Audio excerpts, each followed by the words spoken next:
പറഞ്ഞു വന്ന ഇത്രയേ ഉള്ളൂ. ചാറ്റ് GPT പോലുള്ള സർവീസസും അതിനെ ബേസ് ചെയ്തിട്ടുള്ള വോയിസ് സൊല്യൂഷൻസും അതിൻ്റെയൊക്കെ ഒപ്പം ഇതുപോലുള്ള ഹ്യൂമനോയിഡ് റോബോട്ടുകളുടെ ഹാർഡ്വെയറും കൂടെ വന്നു കഴിയുമ്പോഴേക്കും ഇപ്പം നമ്മൾ കണ്ടുകൊണ്ടും ചെയ്തുകൊണ്ടും ഇരിക്കുന്ന പല ജോലികളും നാളെ റോബോട്ടുകൾ റീപ്ലേസ് ചെയ്യും.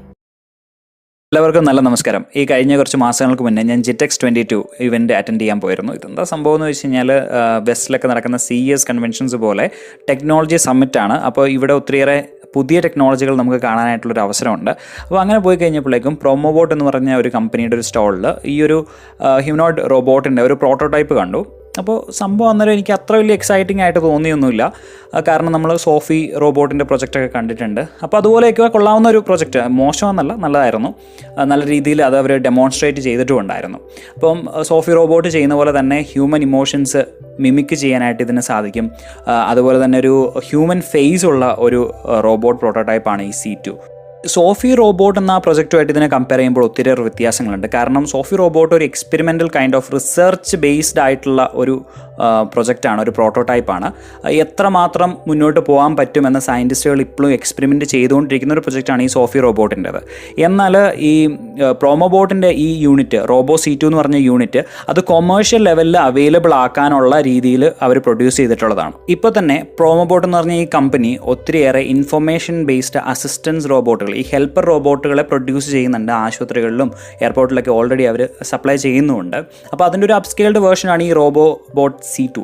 അപ്പോൾ ഇപ്പോൾ തന്നെ ഇത് ചിലയിടത്ത് പരീക്ഷണാടിസ്ഥാനത്തിൽ അവർ സപ്ലൈ ചെയ്യുന്നുണ്ട് കേട്ടോ. ഒരു ഉദാഹരണം പറയുകയാണെങ്കിൽ ആ ലേഡി ഫിഗർ വരുന്നത് അത് ഒരു മോളിൽ ഐസ്ക്രീം വെൻഡറായിട്ട് ഉപയോഗിച്ചുകൊണ്ടിരുന്ന ഒരു റോബോട്ടാണ്.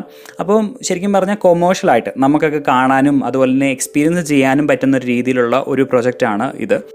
പക്ഷേ സൂപ്പർ എക്സൈറ്റിംഗ് ആയിട്ട് അതിനകത്ത് പ്രത്യേകിച്ച് എടുത്തു പറയത്തക്കൊന്നുമില്ലായിരുന്നു. കാരണം സോഫി റോബോട്ടിൽ നമ്മൾ കണ്ടിട്ടുള്ള രീതിയിലുള്ള എന്താ പറയുക, ഇമോഷൻസ് മിമിക് ചെയ്യാനായിട്ട് ഇതിനും പറ്റുന്നുള്ളൂ. അതുപോലെ തന്നെ ബേസിക് ആയിട്ടുള്ള കുറച്ച് കാര്യങ്ങൾ, അപ്പം ഇപ്പോൾ ഒരു ഹോസ്പിറ്റലിലൊക്കെ കൊണ്ടുവെക്കുകയാണെങ്കിൽ കുറച്ച് ചോദിക്കുന്ന ചോദ്യങ്ങൾക്ക് സ്മാർട്ടായിട്ട് കുറച്ച് ആൻസേഴ്സൊക്കെ പറയാൻ പറ്റും, ഇൻഫർമേഷൻ കൊടുക്കാൻ പറ്റും.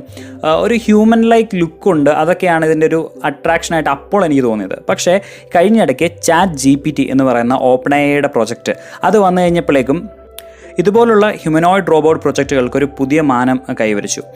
ചാറ്റ് GPT വന്നപ്പോഴും എനിക്ക് അത്ര എക്സൈറ്റിംഗ് ആയിട്ട് തോന്നില്ല. കാരണം copy.ai അതുപോലെ തന്നെ സിംപ്ലിഫൈഡിൻ്റെ AI സൊല്യൂഷൻസ് അതൊക്കെ ചെയ്യുന്ന കാര്യം തന്നെ കുറച്ചും കൂടെ അഡ്വാൻസ്ഡ് ആയിട്ടാണ് ഈ ചാറ്റ് GPT ചെയ്തുകൊണ്ടിരിക്കുന്നത്. എന്നാൽ ചാറ്റ് GPT തരുന്ന ഔട്ട്പുട്ട് വളരെ പെട്ടെന്ന് തന്നെ വോയിസ് ആയിട്ട് കൺവേർട്ട് ചെയ്യാനായിട്ടുള്ളൊരു പ്രോപ്പർ സംവിധാനം വന്നു കഴിയുമ്പോഴേക്കും സാധ്യതകളുടെ ഒരു പുതിയ വാതിലായിരിക്കും തുറക്കുന്നത്. എന്താ സംഭവം എന്ന് വെച്ച് കഴിഞ്ഞാൽ, ഇപ്പോൾ ചാറ്റ് GPT ഒരു ചോദ്യത്തിന് ടെക്സ്റ്റായിട്ടാണ്, റൈറ്റിങ്ങിലാണ് ഉത്തരം നൽകുന്നത്. എന്നാൽ ഇതേ ടെക്സ്റ്റ് വളരെ പെട്ടെന്ന് ഓഡിയോ ആയിട്ട് കൺവേർട്ട് ചെയ്യാനുള്ള സൊല്യൂഷൻ ഇപ്പം തന്നെ ഉണ്ട്. സ്പീച്ച് ലോ പോലത്തെ സർവീസസ് എൻ്റെ ജോലിക്ക് വേണ്ടി ഞാൻ ഉപയോഗിച്ചിട്ടുണ്ട്. അതുകൊണ്ട് തന്നെ എനിക്കറിയാം, നമ്മൾ എത്ര വലിയ ടെക്സ്റ്റ് കൊടുത്തു കഴിഞ്ഞാലും സെക്കൻഡുകൾ കൊണ്ട് ഒരു മനുഷ്യൻ സംസാരിച്ച പോലെ തന്നെയാക്കിയുള്ള ഒരു ഔട്ട്പുട്ട്, ഒരു വോയിസ് ഔട്ട്പുട്ട് നൽകാനായിട്ട് ഈ സ്പീച്ച് ലോ പോലത്തെ സർവീസിന് കഴിയും.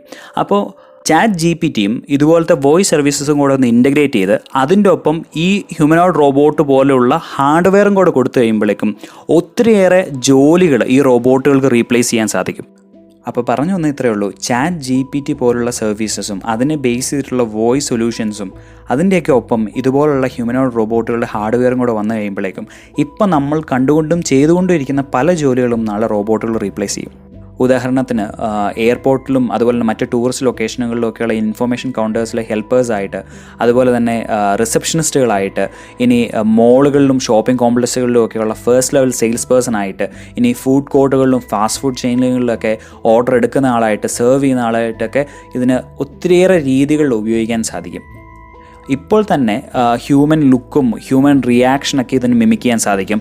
അതുപോലെ ഹ്യൂമൻ ബീയിങ്സ് സംസാരിക്കുന്ന പോലെ ഒരു വോയിസിൽ അതിനെ സംസാരിക്കാൻ കൂടെ ചെയ്യുകയാണെങ്കിൽ ഇവയ്ക്ക് ചെയ്യാൻ സാധിക്കുന്ന കാര്യങ്ങൾക്ക് ഒരു ലിമിറ്റ് ഉണ്ടായിരിക്കില്ല.